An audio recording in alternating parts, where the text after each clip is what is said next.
Hello and welcome to the Quint-essentials, our chance to share our top fives of anything and everything Warhammer. And today it is my turn, the Duke, to share with you once again my top five. And this time I am looking at Dwarven weapon runes. Now there are 18 Dwarven weapon runes in total, with 7 of those having multiple effects if more than one of the rune is taken. So it's actually quite a lot for me to go through here. Now I'm not necessarily going to take into account particular combinations of runes, but purely the effect of the rune itself, although I may well mention which combinations of runes work well with it. I have taken into account the different effects of multiples of the same rune, though although it must be said that all of my top fives are just single runes. So with that out of the way, let's make our way down into the vaults of the dwarves and get to the reason you're all here, the Duke's top 5 dwarven weapon runes. And at number 5, we have the Master Rune of Swiftness. The joint cheapest of the Master Runes at 25 points. This 1 per army rune gives the bearer always strikes first. Now, you may be thinking, what is the point to put RSF on a dwarf? They're not exactly known for their high initiatives, and you would be right, of course. That being said, though, a Dwarf Lord is actually initiative 4, which surprised me when I looked at it. That's really not that bad. He will get rerolls a fair amount of the time, especially against sort of rank and file troops. Combined with even a single rune of speed as well for an extra 5 points to up his initiative to 5, that gives you a reasonably cheap runic weapon, which is fairly likely to get rerolls against most non-elves. Now combine it again with one of the runes I'll mention a little later, and you can get a really nice combo which will help you actually wound as well.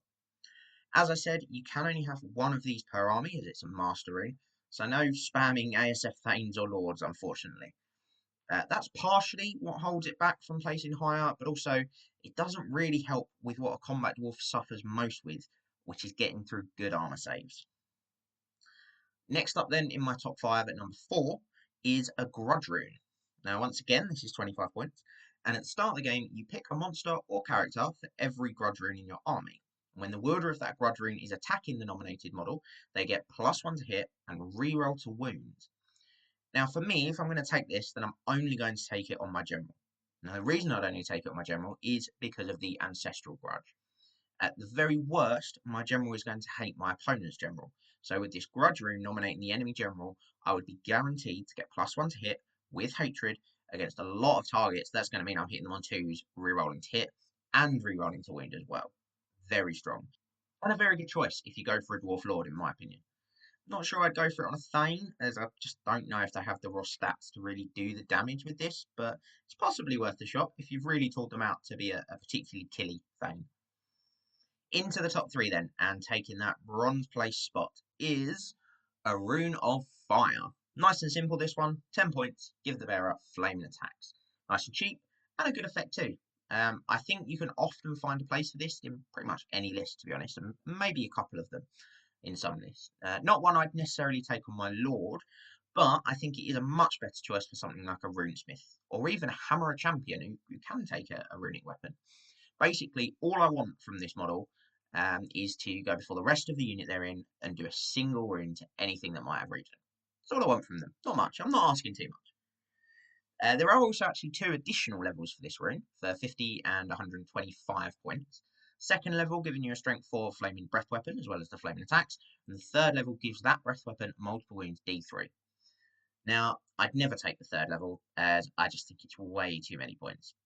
Yeah, it's really good against trolls or ogres who've got regen on them, or ogres in general, I suppose. You don't have to strip the regen. But to be spending that many points on something which is really only good against one unit or one type of unit, I just don't think it's worth it. The second level, for 50 points though, I think could actually be a decent choice for a bit of horde control, though I'd probably save it for combat, I think, unless you get really lucky with your positioning and manage to get very close to a big unit where you can do a lot of hits. The only reason this one misses out on my top 2 is the prevalence of the Rune of Burning on Dwarven Artillery, really, which does exactly the same thing and lets you deal with those units and models with regen without risking your own models in combat.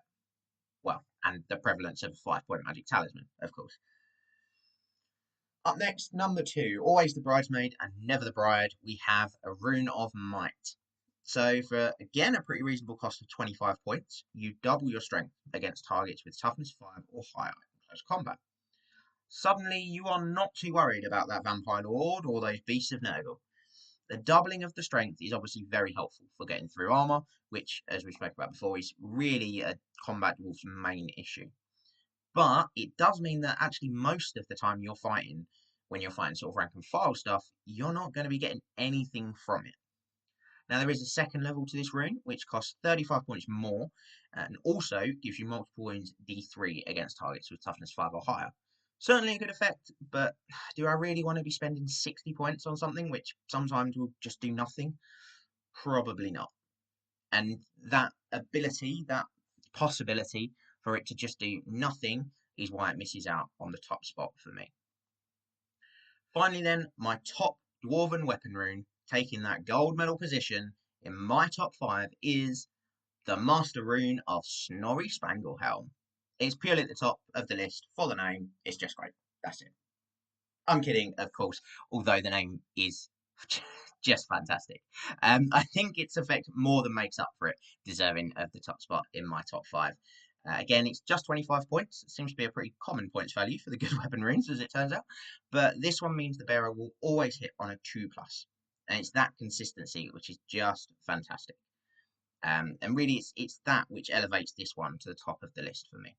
It is a Master Rune again, so you can only have one of them in your army, but it can make that Dwarf Lord, who is always going to be rerolling to hit against the enemy general, an absolute minimum, like we said before, a real threat to even the biggest and scariest of enemy combatants. Especially when you combine it with, say, the Rune of Might that we just looked at, you'll be consistently hitting those tough monsters and characters at strength 8. Or combine it with a couple of runes of cleaving for +1 strength and armor piercing for consistent strength 5 hits, which drop your opponent's armor by 3. And again, remember, you know, dwarves on the charge, getting that +1 strength can make a huge difference. You could be hitting at strength 10. The inclusion of this rune then makes a really solid, dependable Lord.